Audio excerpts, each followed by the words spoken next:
So, hindi yung nag-grab sila eh.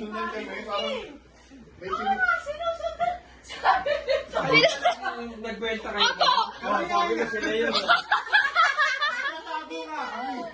Surprise! Gulat kayo? Surprise! Surprise! Aray ko. Si Nyanya nalaman niya sa airport. Nagulat siya kami yung sinandun.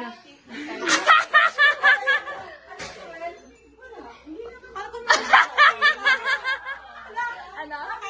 Ano ba yan? Sabi ko, isip ko, wala nadating yata si Janina. Sabi ko, pero sabi ko, hindi, si Zay. Asa si Zay? Wala si Zay. Bukas pa sila pupunta. Visit ka po.